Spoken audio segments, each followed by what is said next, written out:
반갑습니다. 단단한 국사의 김준호라고 합니다. 이 강의가 이제 제 기본 강의 첫 시간인 동시에 제 커리큘럼 이제 첫 시간이에요. 그래서 이제 먼저 이제 제 그 전체 이제 커리큘럼에 대해서 간단하게 한번 설명하고 강의 들어가도록 하겠습니다.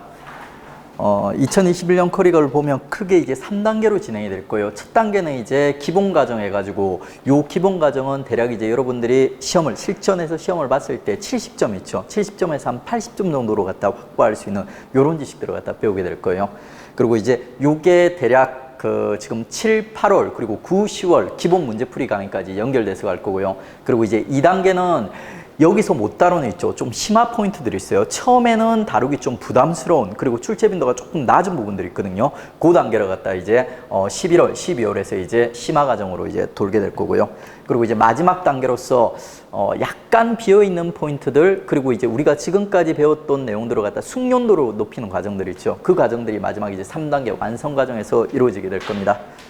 조금 더 이제 구체적으로 한번 설명해 보면 1단계 이제 기본 과정은 그 구성이 어떻게 되어 있냐면 일단은 이제 한국사에 대한 이해 체계를 갖다 구축하는 단계 그리고 우리 보통 이제 공부를 하게 되면 기출을 중심으로 공부를 해야 되는데 이 기출 중에서도 빈출되는 문제들이 있거든요. 요 빈출되는 문제 유형만 여러분이 잡으셔도 거의 한 70에서 80점 정도까지가 점수가 나요. 그래서 이제 그 빈출 유형들, 대표 유형들을 갖다 정복하는 단계 1단계.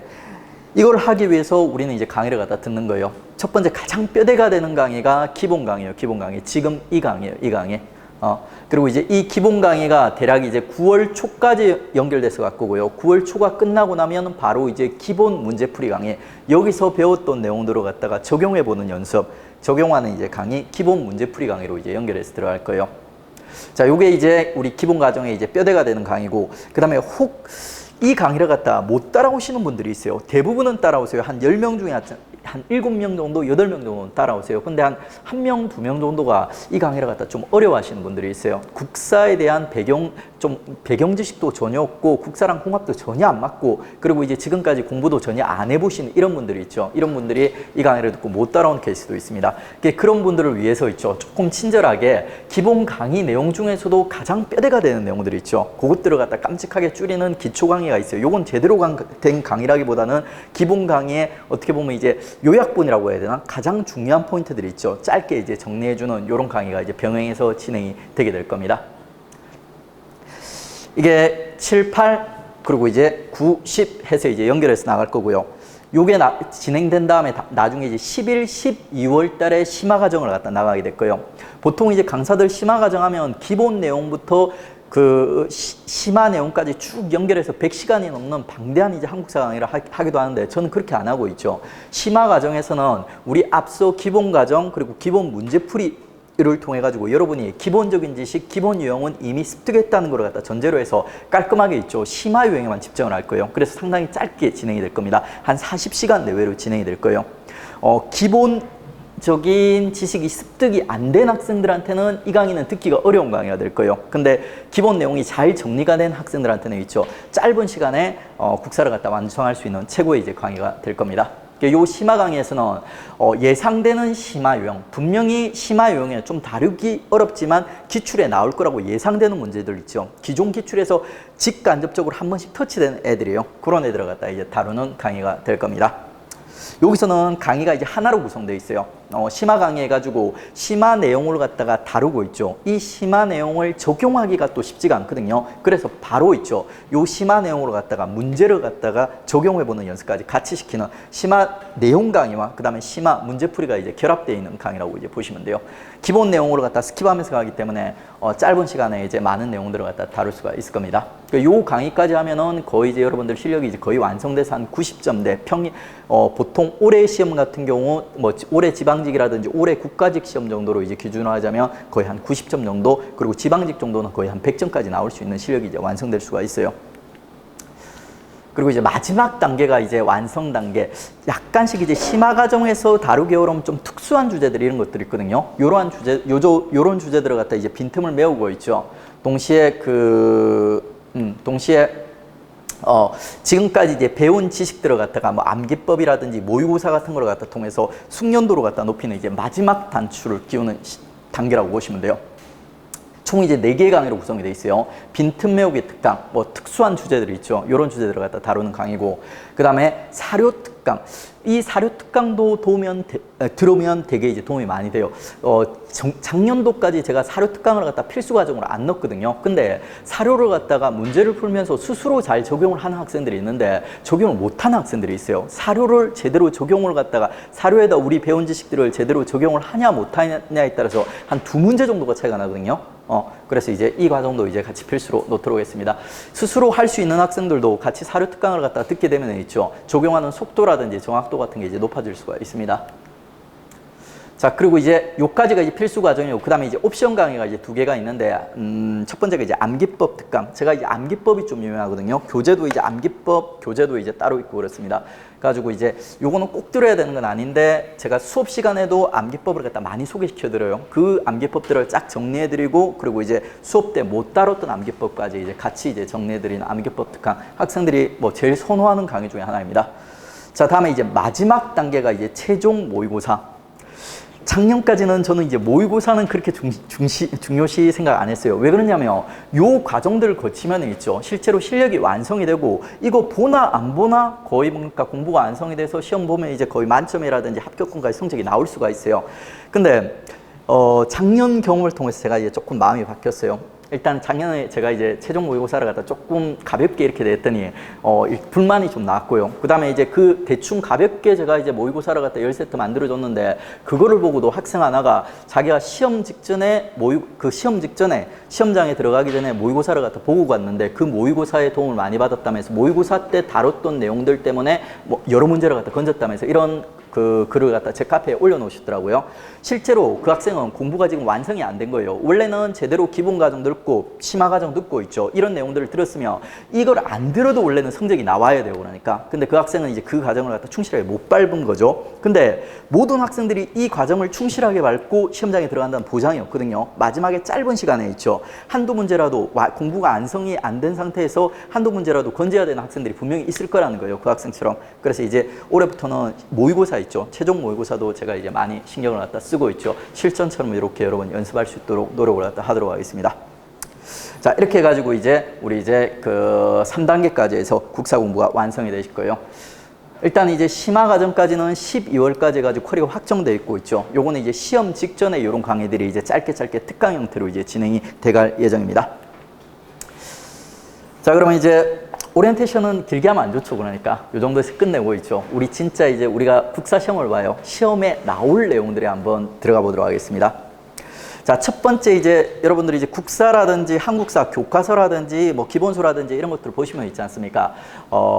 그 국사와 관련된, 역사와 관련된 일반론들 얘기가 되게 길게 나와요. 쓸데없는 얘기들, 시험에 안 나오는 것들, 뭐 오스트랄로피타쿠스, 사피엔스 이런 것들 시험에 역대 한 번도 나온 적이 없어요. 20년 넘게. 그러니까 우리는 그런 거 외울 필요가 있다 없다? 없어요. 근데 그 국사 일반론 중에 딱 하나 포인트가 있죠. 빈출은 아니지만 한 2, 3년에 한 번씩 있죠. 출제가 되고 있어요. 그 빈출은 아니지만 출제되는 포인트가 뭐냐면 바로 이제 역사에 대한 이해 중에 있죠. 역사를 갖다 바라보는 관점이에요. 역사를 바라보는 관점.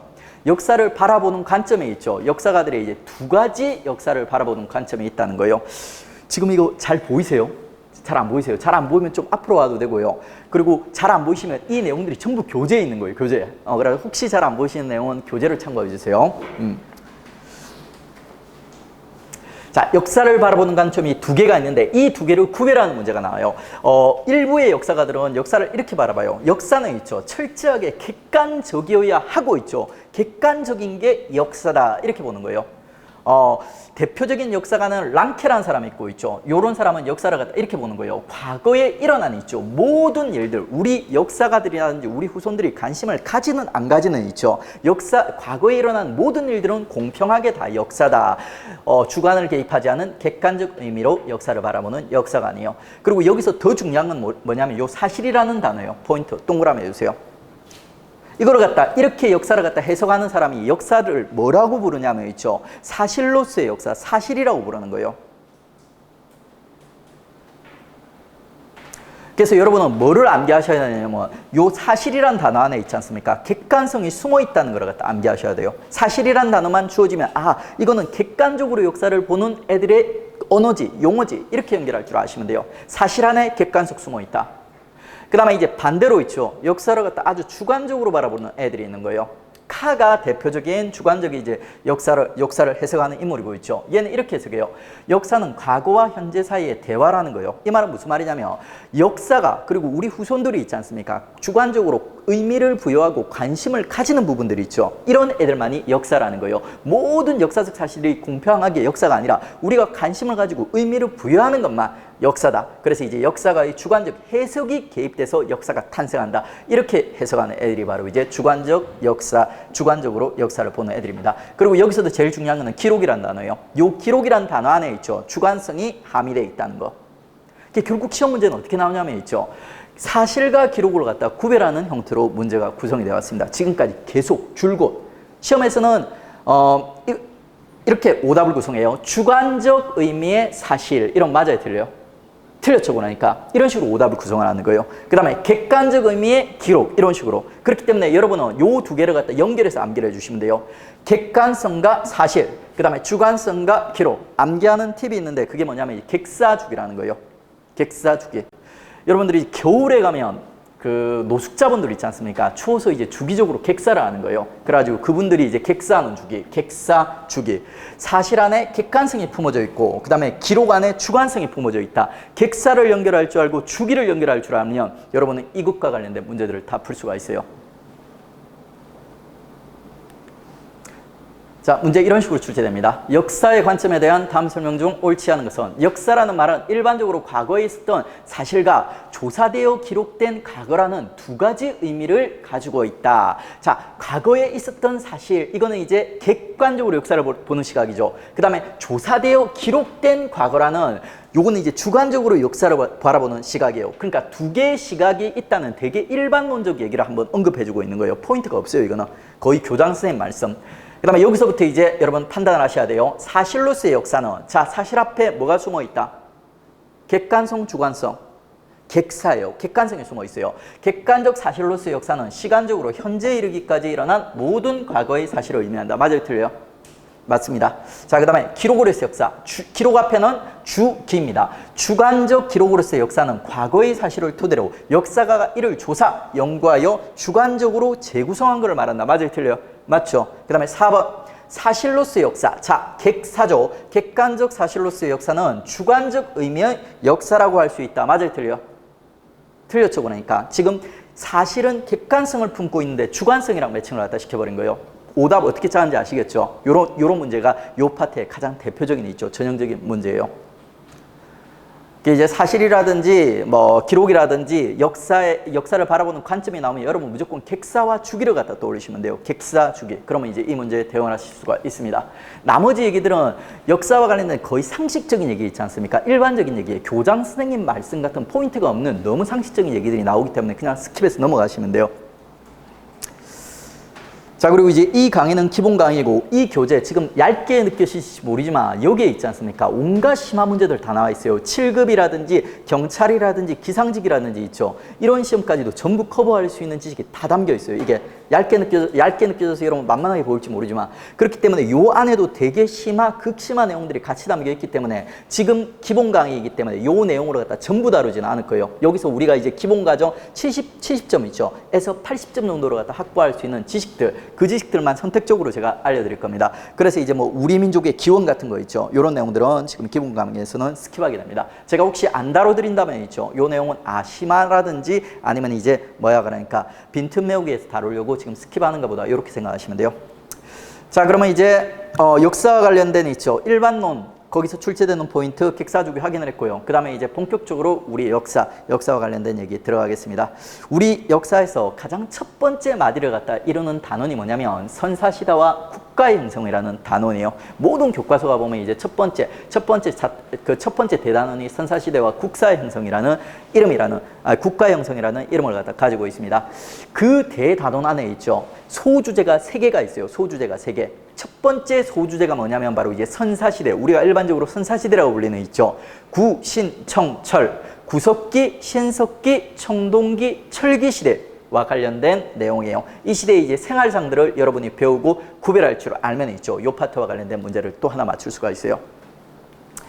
그리고 이제 요 대단원의 두 번째 마디가 있죠. 구신청철 중 세 번째 청동기 시대 때부터 해서 우리 국가들이 형성되기 시작하는 거예요. 우리 역사상 가장 오래됐던 고조선이라는 국가 들어보셨죠? 그 고조선이 이제 청동기 때 등장하는 거예요. 그 청동기 때 등장한 최초의 우리 국가인 고조선의 역사. 요게 이제 두 번째 소주제. 그 다음에 고조선이 청동기 때 만들어져서 나중에 철기에 멸망하게 돼요. 그러면 고조선이 망하고 나서 있죠. 고조선을 계승하는 조그만 국가, 우리 초기 국가들이 등장하기 시작하는 거예요. 그 국가 얘기가 바로 이제 초기 국가 시기입니다. 요 세 개 주제, 선사시대, 고조선, 그리고 초기 국가 얘기, 이게 이제 첫 번째 대단원에서 우리가 다루게 되는 소주제예요. 여기서 시험 문제가 몇 문제 정도 출제되냐면 보통은 두 문제 정도가 출제돼요. 요 세 개 중에 있죠. 두 개를 선택해가지고 이렇게 두 문제 정도 출제. 그리고 이제 좀 작게 출제되면 한 문제 출제될 때도 있고, 그리고 이제 미친 듯이 많이 출제되면 각각 하나씩 세 문제가 출제되는 경우도 있어요. 오늘 이제 진도 나갈 파트가 요 세 개 문제. 그리고 이제 이 세 개 파트를 갖다가 우리가 이제 다루게 되면 있죠. 적어도 이제 한두 문제 정도는 맞출 수 있는 실력을 갖다 쌓게 되는 겁니다. 자, 집중해서 이제 멋진 스타트를 한번 끊어보도록 하죠. 자, 이 중에서 이제 먼저 선사시대 이제 들어갈 겁니다. 선사시대 첫 번째 소주제의 포인트는 뭐냐면 구석기 첫 번째 마디예요. 그리고 이제 두 번째 마디는 신석기. 둘 다 석기 시대인데 이 시대는 좀 구린이 있죠. 옛날 오래된 석기를 다룬 시대고 요 시대는 있죠. 그래도 석기를 좀 오래 다루다 보니까 좀 신식 석기를 갖다 사용하는 시기예요. 그 다음에 이제 세 번째 청동기. 이름 보니까 딱 알겠죠. 청동기라는 최초의 이제 금속기를 갖다 사용한 시기. 그 다음에 철기. 우리 지금도 쓰는 있죠. 아주 효용성이 높은 있죠. 철기라는 시기를 갖다 사용한 시기예요. 근데 이 시기들을 갖다가 어떤 도구를 사용했다 하는 거 물어보는 거 이거는 있죠. 거의 초등학교 수준이에요. 우리 시험에서 포인트는 있죠. 무슨 도구를 사용했다, 무슨 재료의 도구를 사용했다 이게 아니라 있죠. 이 각각 구, 신, 청, 철에 있지 않습니까? 생활상들을 비교하는 거예요. 이 시대 사람들이 뭐를 입고 어디서 자고 어떻게 먹고 살았냐 있죠. 그 생활상을 갖다 구별할 줄 알면 한 문제를 갖다 맞출 수 있는 겁니다. 그리고 이제 이 생활상을 갖다 우리는 구별하기 위해서 우리는 어디다 포커스를 갖다 맞출 거냐면 이 시대 생활상들을 갖다 결정하게 되는 있죠. 이 시대의 주된 생산 방식에 포커스를 갖다 맞출 거예요. 각 시대 사람들이 주로 생산했던 생산 방식이 있죠. 그 생산 방식에 의해서 이 시대의 생활 양식이 결정돼 가는 겁니다. 그래서 이제 각 시대 주요 생산 방식 확인하고 그 생산 방식에서 생활 양식으로 연결하는 패턴으로 들어가도록 하겠습니다. 먼저 이제 구석기 시대 때 있죠. 사람들이 먹고 살았던 주된 생산 방식이 채집과 수렵이에요. 채집과 수렵. 자, 채집 수렵하니까 뭔가 되게 어렵고 고상하게 느껴질지 모르는데 아니에요. 채집이 뭐냐면 있죠. 주워 먹는 거예요. 주워 먹는 거. 구석기는 아직 농사를 짓기 전이거든요. 그러니까 수확해서 먹는 게 아니라 자연적으로 열리는 뭐 나무 열매라든지 먹을 수 있는 풀 같은 거 있죠. 이런 것들을 갖다 주워 먹는 게 채집입니다. 그 다음에 수렵은 있죠. 알만한 분들은 알 거예요. 그러니까 사냥해서 잡아먹는 거예요. 아직 농사를 짓기 이전이니까 있죠. 주워 먹거나 잡아먹으면서 구석기인들은 먹고 살았다. 이렇게 이해하시면 돼요. 그리고 이 생산 방식에 의해서 구석기인들의 있죠. 생활 양식들이 이제 결정돼 가는 걸 우리가 이제 배우게 될 겁니다. 자, 구석기 채집과 수렵으로 먹고 살았다. 70만 년 전. 연도는 지금 외우지 마세요. 제가 깔끔하게 있지 않습니까? 구신청철 해가지고 연도 암기하는 팁이 있어요. 그러니까 일단은 연도에 집착하지 말고 있죠. 구석기의 채집과 수렵이라는 생산 방식에 의해서 그 구석기의 생활 방식이 어떻게 결정돼 가는지 그걸 갖다 이해하시고 있죠. 익숙해지세요. 그리고 이제 나중에 복습을 하면서 암기를 하세요. 자, 먼저 이제 구석기 때는 주된 생산 방식이 채집과 수렵이라고 했는데 이 채집과 수렵의 특징이 뭐냐면 있지 않습니까? 여러분 상식적으로 알 수 있어요. 이거 생산력이 높을까요? 낮을까요? 생산력이 낮죠. 그러니까 대충 주워 먹고 잡아먹고 그러다 보니까 생산력이 낮다 보니까 지속 가능성이 낮은 거예요. 한 곳에서 열심히 뭐예요? 잡아먹고 주워 먹으면 더 이상 먹을 게 없어. 그래서 애들이 필연적으로 있죠. 이동 생활을 갖다 하게 되는 거예요. 이동 생활. 그리고 이제 이 이동하는 과정에서 끊임없이 이합집산이 일어납니다. 모였다가 찢어졌다, 모였다, 찢어졌다. 그렇기 때문에 구석기 시대 때는 테두리가 뚜렷한 있지 않습니까? 집단도 없어요. 그러니까 대충 뭉쳐서 지내다가 또 흩어지고 이러는 거예요. 그래서 이제 이 구석기 시대 때 사람들은 있죠. 권력자라든지 뚜렷한 정치적 지도자 같은 거 이런 게 없어요. 그러니까 대충 무리가 지어지면 그 무리 중에서 경력이 많은 있죠. 경험이 많은 나이가 많은 이런 연장자들이 이제 잠시 이렇게 우두머리가 됐다 또 찢어지고 또 뭉치고 이런 사회 그게 바로 이제 구석기의 사회상이라고 이제 보시면 돼요. 자, 다음에 이제 구석기인들이 사용했던 도구 보겠습니다. 먼저 재료 측면에서 살펴보면 있죠. 구석기의 구석기를 갖다 우리는 뗀석기라고도 불러요. 구석기는 잘 만들었다, 못 만들었다. 못 만든 아주 후진석기라고 했어요. 그 못 만든 후진석기가 뗀석기요. 돌로 도구를 만드는데 대충 투박하게 있죠. 깨가지고 투박하게 대충 만든 석기를 뗀석기라고 부르는 거예요. 자, 그 다음에 이제 뗀석기 말고도 있죠. 뼈 도구, 일명 골각기라는 있죠. 한자로 표현하면 골각기예요. 동물의 뼈로 만든 도구를 사용했던 겁니다. 왜? 얘들 수렵에서 주로 먹고 살았다고 했죠. 수렵하면 뭐가 남는 거예요? 그러니까 고기 다 먹고 나서 동물의 뼈가 남죠. 그 뼈가 돌멩이보다 가볍고 어떨 때는 단단하더라는 거예요. 그게 개로 이제 도구로 갖다 만들어서 같이 썼다는 겁니다. 자, 다음에 이제 재료 측면에서 살펴봤고요. 그 다음에 이제 이런 재료로 어떤 용도의 도구들을 갖다 만들었는지 살펴봐야 돼요. 초기 이제 가장 많이 만들어지는 게 사냥도구예요. 사냥도구. 이 사냥도구를 대표하는 게 주먹도끼, 집게, 찌르개. 요 중에서 가장 중요한 게 주먹도끼, 구석기를 갖다 상징하는 대표하는 도구입니다. 동그라미 쳐주십시오. 그 다음에 시간이 좀 지나면 이제 조리도구, 글개, 밀개 이런 것도 만들어집니다. 자, 이거를 갖다 이제 우리 단순 암기해도 좋은데 이해를 하자면 이런 거예요. 그러니까 구석기인들이 있죠. 초기에 가장 급했던 도구가 뭐냐면 구석기인들이 먹고 사는 방식은 채집과 수렵이죠. 그러니까 채집이 힘들고 위험한 작업이에요. 수렵이 힘들고 위험한 작업이에요. 채집은 대충 주워 먹으면 돼요. 좀 느끼하고 좀 서툴러도 상관이 없어요. 근데 수렵은 있지 않습니까? 정말 위험한 과정이에요. 목숨을 걸어야 되는 과정이에요. 거기다가 구석기 동물들이 덩치가 어마어마하게 커요. 구석기를 대표하는 동물 중에 하나가 여러분 아시는 맘모스예요. 맘모스. 코끼리의 조상 있지 않습니까? 지금 현생 코끼리보다 한 대여섯 배, 10배 정도 큰 거예요. 그런 거를 갖다 사냥해야지만 먹고 살 수 있다고 생각해 보세요. 사냥하면서 부족 사람들 한 반쯤 죽어 나가는 거예요. 이런 위험한 작업들, 위험한 사냥 작업들을 갖다 사람이 하다 보니까 어쩔 수 없이 살아남기 위해서 있죠. 초기에 사냥도구를 갖다 먼저 발전시켰던 거예요. 그래서 이제 주먹도끼, 집게, 찌르개 같은 애 있죠. 사냥도구들이 초기에 먼저 발전을 했다. 그리고 시간 지나면 뭐 조리도구 이런 것도 발전했다.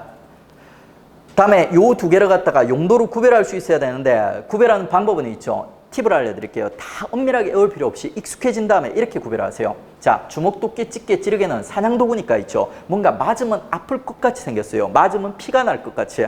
그런데 글개, 밀개는 별로 맞아도 안 아플 것 같죠. 시원할 것 같은 느낌. 이런 식으로 조리도구와 사냥도구를 구별해 주시면 돼요. 자, 다음에 이제 의복 들어가겠습니다. 의복.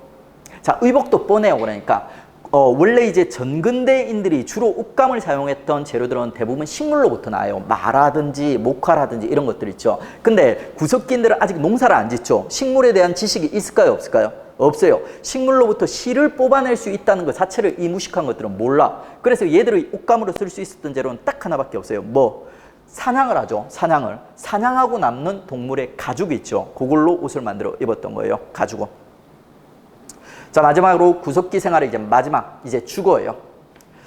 구석기인들은 있죠. 채집과 수렵, 낮은 생산력을 가진 채집과 수렵으로 먹고 살았고, 이거는 지속 가능성이 낮기 때문에 얘들 끊임없이 이동생활 한다고 했죠. 그러다 보니까 얘들은 집을 지을 때 정성 들여서 집을 지을까요? 아니면 대충 지을까요? 곧 이사 갈 거예요. 곧 버리고 이사 가야 돼요. 그러니까 대충 짓는 거예요. 그 대충 막 지은 집이 막집이에요. 막집. 그 다음에 이 막집보다도 더 편한 게 뭐냐면 있죠. 아예 집을 안 짓는 거예요. 안 짓는 거. 어떻게? 자연 구조물, 비와 바람을 갖다 피할 수 있는 동굴이라든지 바위 그늘 있죠. 이런 자연 구조물을 갖다 집으로 사용하는 겁니다. 되게 자연스럽죠. 요것들을 갖다 일단은 이해를 하고 그 다음에 암기를 하셔야 돼요. 그래야지 이게 이제 장기 기억화되고 나중에 다른 시대 지식들을 갖다 우리가 배웠을 때 그게 안 헷갈리게 되는 거예요. 자, 그러면 이제 요까지 해가지고 이제 우리 구석기 이제 생활생까지 이제 다 정리했습니다. 그 다음에 심화 포인트, 지금 기본 강의지만 확인하겠습니다. 이제 좀 심하지만 우리가 지금 쉽게 받아들일 수 있을 만한 지식은 기본 강의 때 소화할 수도 있어요. 자, 구석기 있죠. 구석기가 엄청 오랜 기간이에요. 70만 년 정도의 엄청나게 긴 시간이거든요. 이 긴 시간 동안 구석기의 유행이 변하는 거예요. 가장 초기에는 아까도 언급했듯이 있죠. 주먹도끼, 집게, 찌르기 같은 사냥도구 있죠. 사냥도구들이 초기에 발전했는데 얘들의 특징이 뭐냐면 있죠. 큰 동물을 잡으려다 보니까 일단 덩치가 커야 돼요. 그러니까 조그만 돌멩이 던지면 얘들이 간지럽지도 않아요. 이게 크고, 그 다음에 이제 큰 도구로 갖다 만들다 보니까 이동생활하면서 큰 도구로 갖다 여러 개 들고 다닐 수 있어요, 없어요? 피곤하죠, 그러니까. 그래서 이 큰 도구를 하나 만들면 있죠, 다양한 용도로 사용을 갖다 해버려요. 그 초기 구석기의 특징은 있죠. 크고 용도가 다양하다. 그리고 이제 사냥 도구를 중심으로 발전하였다. 요렇게. 그 다음에 시간이 좀 지나면 있죠, 나중에 이제 무기들을 갖다 다 발전시키면 그 다음에는 이제 애들이 글개, 밀개 같은 조리도구 만들고, 그 다음에 이제 시간이 점점 흐를수록 있죠, 구석기의 형태는 크기는 점차 작아지고 있죠. 그 다음에 특정한 용도, 크기가 작아지다 보니까 이제는 작은 걸 여러 개 들고 다닐 수 있어요. 그래서 이제 특정한 용도를 가진 석기들이 이제 등장하기 시작하는 거예요.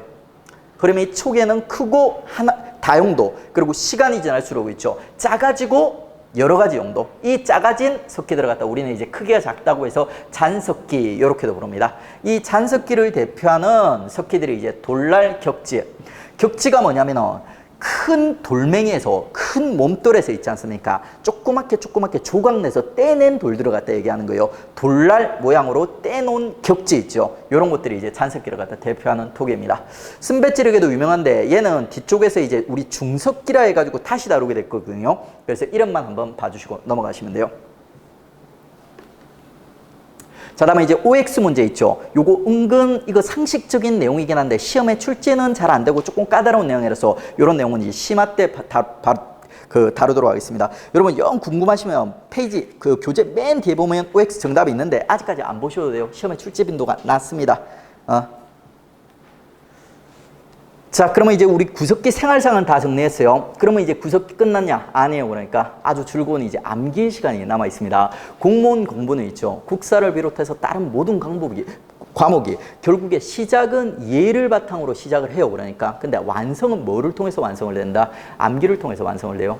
그래 암기를 여러분 들어가시면 안 돼요. 그렇다고 이제 너무 많은 거를 갖다 암기하려고 하지 마세요. 중요한 것들, 시험에 나오는 것들을 갖다 암기를 하세요. 그럼 이제 짧은 시간에 여러분이 이제 합격을 갖다 할 수 있을 겁니다. 자, 우리가 이제 구석기 생활들을 갖다가 재구성을 했는데 이 재구성을 할 수 있었던 근거들이 뭐냐면 이 구석기 유적지들이 있죠. 유적지들에 등장한 뭐 어떤 삶의 모습이라든지 유물들 이런 거를 갖다 바탕으로 해서 구석기 생활을 갖다 재구성을 했던 거예요. 이게 이제 우리에게 구석기 생활을 갖다 알려주는 요 유적지들이 이제 중요하게 출제가 되는 겁니다. 맨 위에 보면 참고해서 한북 종성 동강진 나오는데 이건 되게 지엽적인 거거든요. 그래가지고 원래 이제 심화해서 덧쳐주는데 이번 국가직 시험에 있지 않습니까? 한북 종성 동강진이 시험에 나왔었어요. 그러니까 근데 제가 작년에 수업을 할 때 종성 동강진 보고 이렇게 얘기했어요. 이거는 되게 지엽적인 내용이고 일제강점기 때 발견된 거라 가지고 우리 학계에서는 역사적 의미가 별로 없다고 있죠. 시험에 나올 확률이 낮다고 얘기를 했어요. 근데 이번에 나왔어요. 근데 이거를 몰라도 있지 않습니까? 풀 수 있게 나왔어요. 박스 안에 종성 동강진이 나왔는데 그 밑에 또 뭐가 나왔냐면 있지 않습니까? 골각기, 아까 우리 얘기했던 뼈도구 있지 않습니까? 뼈도구가 나왔던 거예요. 그래서 종성 동강진이라는 좀 지엽적인 지식 없었어도 있죠. 기본 충실하게 뼈도구, 골각기를 갖다가 캐치한 학생이라면 자연스럽게 아 이거 구석기구나 하면서 풀 수 있는 문제였습니다. 그러니까 여러분도 있죠. 요 어려운 지엽적인 지식보다는 일단은 기본을 다지십시오. 기본만, 이 기본 강의에 제가 강조하는 것들만 여러분 잘 따라오시면 있죠. 요 강의 끝나고 문제풀이로 이제 연습까지 하고 나면 대략 한 70점 정도가 이제 확보가 되실 거예요. 그 다음에 이제 심화를 통해 가지고 나머지 한 20점 올리고 그렇게 하시면 이제 공부가 이제 완성이 되고 빨리 이제 끝이 날 겁니다. 자, 먼저 이제 이 유적지들이 특히 이제 구석기 유적지들이 우리나라 되게 많거든요. 근데 그 중에서 이제 너무 많아가지고 우리 다 다루진 않고 그 중에서 가장 출제 빈도가 높은 애들부터 우리가 이제 챙겨가도록 하겠습니다. 자, 일명 이제 남북한의 6대 유적지 해가지고 남한과 북한의 최초로 발견된 유적지 해방 이후에 일본이 발견한 거는 무시하는 거예요. 해방 이후에. 그러니까 우리 남한과 북한에 구석기란 시대가 있었음을 알려주는 있죠. 그런 유적지들이 남한과 북한에는 웅기굴포리, 그 다음에 남한에는 공주석장리. 제가 한북이라든지 충남은 연하게 표시를 해놨죠. 중요도가 낮다는 거예요. 우리 구석기 유적지 시험 문제 선지를 갖다 구성할 때 있지 않습니까? 유적지의 행정구역 있지 않습니까? 도 단위를 갖다가 뭐 한북을 갖다 충남 이런 식으로 바꿔가지고 오답 구성한 적 역사상 한 번도 없습니다. 그러니까 이거는 무시하셔도 괜찮아요. 무시하셔도 괜찮아요. 요 도시랑 있죠. 마을 이름을 중심으로 기억을 하십시오. 북한의 웅기굴포리, 그 다음에 남한의 공주석장리. 얘들이 이제 남북한에 각각 있죠. 야, 우리 남한과 북한에도 구석기가 있었음을 갖다 알려주는 있죠. 처음으로 발견된, 해방 이후에 처음으로 발견된 구석기 유적지들입니다. 그 다음에 남한과 북한에 있죠. 구석기 유적지 중에서 가장 오래된 두 개의 유적지가 있어요. 이 두 개는 요 두 개만큼은 안 중요한 데 있죠. 우리 기본 강의 때는 요까지 암기를 하도록 하겠습니다. 자, 북한에서 가장 오래된 유적지가 상원 검은모루 동굴이에요. 그 다음에 남한에서 가장 오래된 유적지가 단양금굴이에요. 단양금굴. 원래 여러분 상식적으로 생각했을 때 유적지가 있지 않습니까? 북한 유적지가 시험에 자주 나올까요? 남한 유적지가 시험에 자주 나올까요? 우린 남한에 살고 있죠. 남한 유적지가 시험에 더 자주 나요. 근데 최고 유적지는 상원 검은모루 동굴이 더 자주 언급이 되고 있어요. 그리고 얘들이 구석기 유적지로서 남북한의 가장 오래된 유적지란 걸 갖다 구별하는 팁, 암기하는 팁이 뭐냐면, 자, 여러분들 이제 나름대로 이제 기술직이 많죠. 나름대로 이제 논리적일 거라고 생각하고 제가 물어볼게요. 자, 오래된 지층일수록 저 밑에, 땅 밑에 깔려 있을까요? 아니면 저 위에 땅, 지표면 가까이 깔려 있을까요? 오래된 지층일수록. 저 밑에 깔려 있겠죠. 구석기 깔리고 그 위에 신석기층 깔리고 퇴적되고 그 다음에 청동기 깔리고 철기 깔리고 이런 식으로 일수록 덮여가니까 오래된 지층일수록 저 밑에 깔려 있어요. 밑에. 구석기, 그리고 구석기 중에서도 가장 오래된 유적들이다 보니까 얘들이 전부 동굴, 땅 밑에 있어요. 동굴하면서. 그래가지고 남북한의 가장 오래된 최고 유적지들은 있죠. 동굴 아니면 굴에 저 땅 밑에 깔려 있다. 이런 식으로 기억을 하시면 그 상원 검은모루와 그 다음에 단양궁굴의 캐릭터를 갖다 잡기가 좋습니다. 그 다음에 얘는 이제 구석기 인골들이 되게 귀하거든요. 그래가지고 남북한에 있죠. 그 가장 최초로 발견된 인골 유적지들인데 얘는 난이도를 좀 높아요. 그래서 얘는 이제 심화 때 암기하는 팁을 알려드리겠습니다. 일단 이제 요까지 깔끔하게 암기를 해주십시오. 자, 그 다음에 있죠. 요 6대 유적지 말고 그 밖에 또 시험에 자주 나오고 주요한 구석기 유적지들이 있는 거예요. 그거 정리해 드리겠습니다. 자, 연천정곡리. 요거는 경기도 기억을 해주세요. 경기도 연천정곡리. 그 다음에 이제 2번 청원 두루봉동굴. 요 두 개는 별표로 해주세요. 그 다음에 위에 있죠. 공주석장리도 별표로 해주세요. 요게 구석기 유적지 중에서 요 세 개가 가장 빈출되는 유적지예요. 3대 유적지입니다. 일명 3대 유적지. 자, 자주 빈출되는 유적지들은 있죠. 뭔가 사연이 있고 이유가 있기 때문에 자주 출제가 되는 거예요. 공주석장리는 있죠. 남한에서 최초로 발견된 유적지일 뿐만 아니라 있죠. 남한 최대 구석기 유적지예요. 그래서 자주 나와요. 그 다음에 경기도 연천정곡리는 있죠. 얘가 왜 유명하냐면 요 아슐리안형 주먹도끼라는 게 여기서 처음으로 발견이 된 거예요. 아슐리안형 주먹도끼가 뭐냐면 얘예요. 실제 크기는 한 요만해요. 이 연천정곡리에서 이 도끼가 발견되기 이전까지만 해도 있지 않습니까? 서양 사람들이 이렇게 주장했었어요. 이게 원래 서양형 주먹도끼거든요. 서양인들의 조상은 아주 유전자가 뛰어나가지고 있죠. 요렇게 깨고 요렇게 깨가지고 나를 살린 있죠. 이런 뛰어난 주먹도끼를 갖다 만들었는데 동아시아인들, 동양인들은 있죠. 유전자가 미개해가지고 너네는 주먹도끼를 갖다 잘 못 만들더라 이렇게 주장을 했던 거예요. 연천정곡리 발견되기 전까지만 해도 동양에서는 둥구스로만 있지 않습니까? 동글동글한 주먹도끼만 발견이 됐어요.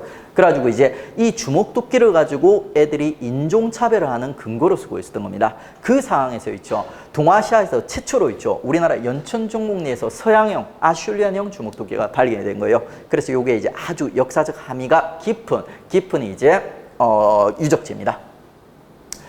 그 다음에 세 번째, 청원 두루봉 동굴이 이제 중요한 이유는 자, 구석기 인골 제가 귀하다고 했어요? 흔하다고 했어요? 되게 귀하다고 했어요. 구석기 인골 있죠. 어린아이 인골 하나가 거의 원형 그대로 발굴된 유적지가 바로 청원 두루봉 동굴이에요. 흥수아이라는 있죠. 아이 인골이 거의 원형 그대로 발굴이 된 거예요. 요겁니다. 그리고 이 흥수아이 인골이 좀 특이한 면도 많아가지고 요 인골 위에 있죠. 국화꽃, 꽃을 놔둔 흔적이 있어요. 이런 것들 보면서 야, 구석기인들도 오늘날 사람들이랑 비슷하게 사람이 죽으면 꽃이라든지 이런 걸 놓고 죽음을 갖다 애도했구나 하는 그런 면도 이제 추측할 수 있는 좀 특이한 유적지. 그게 이제 청원 두루봉 동굴. 요 세 개가 이제 구석기에서 가장 빈출되는 유적지입니다. 그리고 이제 요거 말고도 이제 좀 자주 출제되는 한 B급, C급 정도 되는 유적지가 이제 단양수양계. 단양수양계는 숫자 동그라미 하시고 있죠. 숫자를 연결해서 물고기 연결해 주십시오. 자, 물고기가 물에 살죠. 그러니까. 그래가지고 이제 수양계에 물고기 조각이 유명하구나. 요렇게 이제 연결해 주시면 돼요. 단양 수양계.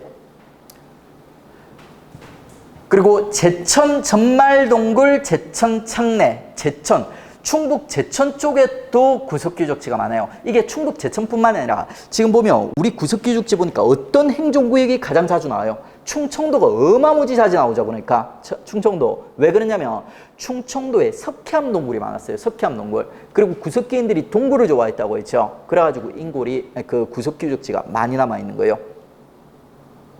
충북, 충남 구별할 필요 없어요. 그 이제 충청도에 이제 제천 지역에 전말동굴이라든지 창내라든지 이런 이제 또 구석기 유적지가 있었다. 요 정도. 5번은 이제 북한 유적지인데 요거는 이제 심화과정 가서 챙길게요. 자주 안 나옵니다. 자, 이렇게 하면 이제 우리 구석기 있죠. 주요 유적지 이제 챙겨야 될 것들 다 챙겼습니다. 자, 다음에 이제 구석기 시대 예술.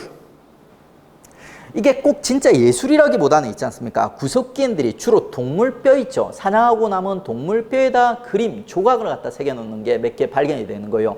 요걸 보고 이제 후대의 역사가들은 어떻게 해석을 하냐면, 야, 이거 예술의 흔적이라는 거예요. 예술의 흔적. 그리고 이제 일부 역사가들은 이렇게 평가하기도 합니다. 야, 이거 예술이 아니라 추술. 뭔가를 갖다 빌기 위해서 이런 그림을, 조각을 새겼다. 이렇게 이제 해석을 하는 거예요. 뭐 물고기가 새겨져 있으면, 야, 물고기 좀 많이 잡게 해주세요. 뭐 사람이 새겨져 있으면 뭐 이렇게 오래 살게 해주세요. 뭐 이런 식으로 이제 해석을 했나 봐요. 그래가지고 이제 뭔가 그림이 새겨져 있으면 있죠. 구석기 때는 요거로 갖다 예술 혹은 추술적 의미로 해석한다. 이렇게 이제 이해를 하시면 돼요. 가장 대표적인 그림이 있죠. 공주석장리라든지 단양 수양계에서 발견된 물고기라든지 고래 같은 요런 이제 조각들이에요. 추술적 혹은 이제 예술적으로 우리는 역사적 의미를 부여하고 있습니다. 자, 그 다음에 이제 우리 신석기로 넘어가야 되는데, 신석기 넘어가기 전에 있죠. 구석기 말기 상황 한번 살펴보겠습니다. 자, 이 구석기 말기가 있죠. 그러니까 구석기랑 신석기 사이에 끼어있는 시기인데, 요 시기 구석기가 많은 변화를 갖다 급변하는 모습을 갖다 보여주는 거예요. 그래서 이 급변하는 시기를 갖다 일부 학자들은 중석기라고 새로 이름을 갖다 붙여줘서 이제 부르는 거예요. 중석기. 근데 중석기는 우리 학계에서 있죠. 공식적으로 인정받은 단어는 아니에요. 보통 시험에 나올 때는 구석기 후기 혹은 말기라고 나옵니다. 유럽 쪽에서는 이 구석기 후기를 갖다가 중석기라고 공식적으로 쓰고 있어요. 단어를. 근데 우리는 아직까지 구석기 후기 말기가 이제 공식적인 용어입니다. 근데 실제로 이 중석기라 부를 만큼 있죠. 구석기랑은 다른 모습을 보여주는 시기가 바로 이 시기예요. 왜? 뭐가 바뀌었냐? 일단 기온이 바뀌어요. 자연환경이 바뀌게 됩니다. 우리 구석기는 추운 시기였을까요? 따뜻한 시기였을까요? 구석기를 대표하는 동물이 맘모스라고 했습니다. 자, 맘모스가 코끼리처럼 할딱 벗고 다녀요? 아니면 털옷을 입고 다녀요? 털옷 입고 다니죠. 맘모스. 그 말은 무슨 말이다? 구석기가 되게 추웠던 시기입니다. 근데 이 추웠던 구석기가 구석기 말기 이 중석기 무렵의 이름은 있지 않습니까? 얘가 기온이 상승해서 오늘날과 비슷한 기온으로 올라가는 모습을 갖다 보여주는 거예요. 그러다 보니까 이제 모든 게 변하는 거예요. 모든 게. 옛날 구석기 때는 되게 덩치 큰 애 있죠. 이런 동물들이 많이 살았는데 기온이 따뜻해지면서 이제 작은 짐승들이 이제 많이 출현해요. 꽁꽁 얼어있던 땅들이 녹으면서 조그만 잔풀들이 자라거든요. 그러면 이제 그 풀들을 갖다 먹고 성장하는 작은 토끼 같은 이런 짐승들이 많이 등장하고, 그러다 보니까 있죠. 구석기인들은 이 작은 짐승들을 갖다 잡기 위한 있지 않습니까? 작고 섬세한 도구들을 갖다 개발하기 시작하는 거예요. 아까 우리 구석기의 흐름, 유행을 갖다 봤을 때 크기가 점점 작아진다고 했어요? 커진다고 했어요? 작아진다고 했어요. 구석기 후기 가면 잔석기 나온다고 했죠. 그게 바로 요것 때문이에요. 기온이 작아지면서 동물들, 즈네가 사냥해야 될 동물들이 사이즈가 작아지면서 작고 섬세한 도구들이 이제 개발되는 거예요. 그 작고 섬세한 도구를 대표하는 게 쓴배지륵이에요. 잔석기에서 우리 살짝 봤어요. 이렇게 생긴 겁니다. 활촉 혹은 창촉이라고 보시면 돼요. 이 부분을 갖다 나무랑 이제 연결하는 거예요. 이거를 갖다 이제 나무랑 연결하는 부분을 가진 도구라고 해서 이음 도구라고도 부르고 있죠. 우리말로 이 이음부를 갖다 쓴배지르기라고 불러요. 그래, 이음 도구 쓴배지르기 같은 있죠. 잔석기 같은 것들이 구석기 후기에 가면 등장한다는 겁니다. 그 다음에 중석기 주요적지 애우지 마세요. 이거는 심화 과정에서도 잘 안 달아요. 시험에 그만큼 안 나요. 그러니까 그나마 보려면 있죠. 요 옆에 있는 지도 한번 보세요. 지도 보니까 원래 우리가 있기로는 바다인데 있죠. 좀 느릿끼리하게 표시된 부분이 있죠. 그러니까 그 부분이 구석기 때는 육지였던 지역이에요. 육지였던 지역. 구석기 때는 추워가지고 있죠. 빙하가 꽁꽁 얼어 있었던 시기예요. 그래서 해수면이 낮았던 시기. 그런데 이제 우리가 알고 있는 요 중석기 시대 있죠. 중석기 시대 기온이 올라가면서 빙하가 녹기 시작하면서 이 부분이 이제 바다로 채워지는 거예요. 그 정도만 이제 봐주시면 됩니다. 자, 여기까지 하면 이제 우리 구석기 이제 깔끔하게 정리를 갖다 한 겁니다. 관련된 문제 한번 풀어보도록 하죠.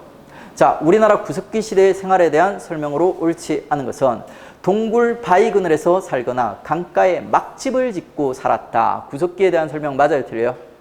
구석기 주거에 대한 설명이죠. 전부 다 맞는 포인트예요. 틀린 포인트 하나도 없습니다. 그 다음에 2번, 동물의 뼈로 만든 뼈도구와 뗀석기를 도구로 사용하였다. 어떻습니까? 뼈도구 그리고 뗀석기 도구 사용했다는 거 역시 정확한 표현이에요. 그 다음에 유적으로는 상원, 검은모루, 제천, 창내, 공주, 석장리 등이 있다. 어떻습니까? 전부 이제 우리가 다뤘던 대표적인 유적지들이에요. 그 다음에 4번, 조피 등의 곡물을 반달 돌칼로 추수하는 등 농경을 발전하였다. 우리가 아직 지금 제대로 안 배웠어. 우리가 이 문제를 갖다 진짜 제대로 풀려면 구 신청서를 다 배워야 돼요. 왜냐하면 각 시대를 갖다 경쟁시키고 각 시대의 생활상을 갖다 비교해가면서 오답을 갖다 구성하기 때문에 우리가 구신청설과 관련된 문제 완벽하게 이해하려면 구신청설을 다 배워야지 이해가 되거든요. 근데 이거 우리 아직 안 배웠던 내용이에요. 그래도 적어도 우리 구석기 때 농경이 시작됐다, 시작됐지 않았다 이 정도는 구별할 수 있죠. 그러니까 농경 시작은 신석기 때 가세요. 구석기 때는 아직 채집 수렵하지 농경 못하는 시기예요. 그렇기 때문에 뭐 조피 등 뭐 이거 농경이 나왔다 그럼 이건 무조건 틀려버리는 거예요. 4번이 정답. 자, 그리고 이건 좀 심화 포인트예요. 구석기 전기에는 주먹도끼와 쓴뱃지르개 등이 사용되었다. 맞아요, 틀려? 맞아요? 어디 틀렸어요? 어디가 틀렸어? 주먹도끼는 일단 맞아요, 틀려요. 전기에. 맞죠? 근데 쓴뱃지르개가 틀렸죠. 요 조그마하고 있죠. 잔석기의 일종이에요. 구석기 후기에 등장하는 애들입니다. 그래서 이제 틀린 거죠. 우리 여러분 한검 한번 보신 분, 한국사 능력 검증 시험 보셨어요? 한검이랑 공무원 시험은 있죠. 똑같은 한국사 시험이지만 시험 성격, 출제 의도 자체가 완전히 달라요. 한검은 있지 않습니까? 국사에 대한 기본 지식이 있으면 그냥 무조건 맞추고 너네 자격증 따가라 하면서 내는 아주 친절한 시험이에요. 근데 공무원 시험은 있죠.